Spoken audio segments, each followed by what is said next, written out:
आज हम बात करेंगे ओम्स लॉ के बारे में। ओम्स लॉ जो कि रेजिस्टेंस, वोल्टेज और करंट के बीच का रिलेशन बताता है। ये लॉ स्टेट किया गया था 1827 में जॉर्ज साइमन ओम के द्वारा।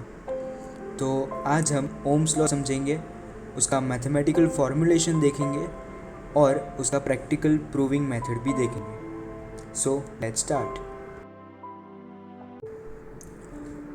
तो अब हम देखते हैं कि ओम्स लॉ का स्टेटमेंट क्या कहता है। तो ओम्स लॉ का स्टेटमेंट कहता है कि the electric current flowing through the metallic wire is directly proportional to the potential difference, that is the voltage.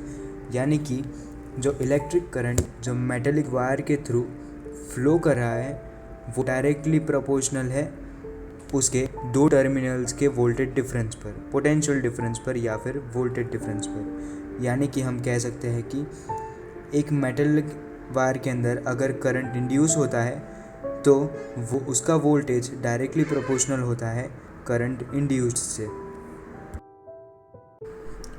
अब हमें मिला voltage is directly proportional to current at constant temperature. अब at constant temperature वो एक condition होगी, यानी कि voltage directly proportional होने के लिए करंट से टेम्परेचर कांस्टेंट होना चाहिए। इसलिए हम कह सकते हैं कि वोल्टेज यानी कि V is directly proportional to I। तो ये प्रोपोर्शनलिटी की साइन को हटाने के लिए हमें एक कांस्टेंट रखना पड़ेगा।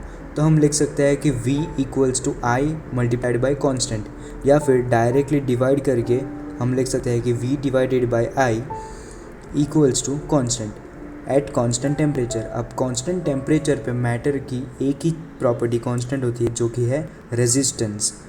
इसलिए हमें फॉर्मूला मिलती है V इक्वल्स टू IR, जो कि है ओम्स लॉ की formula. So this is a experiment designed to prove the Ohm's law.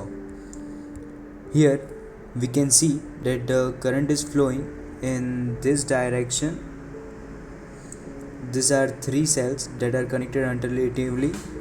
Here is a nichrome wire and connected to its terminal is a voltmeter that measures the voltage or the potential difference. Here is an ammeter that measures the current flowing, and here is the switch.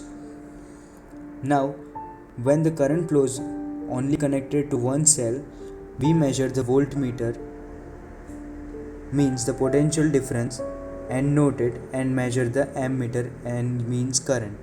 Now we connect two cells and then we connect three cells, and every time we measure V and A and note it down, and every time we get constant. Now if we plot a V versus I graph for the three measurements we have taken, then we get a straight line passing through the origin। यानी कि line origin से पास हो रही है, जिसका मतलब है कि जो रेशियो है V/I वो कांस्टेंट है और वो रेशियो है रेजिस्टेंस। अब रेजिस्टेंस का यूनिट क्या है?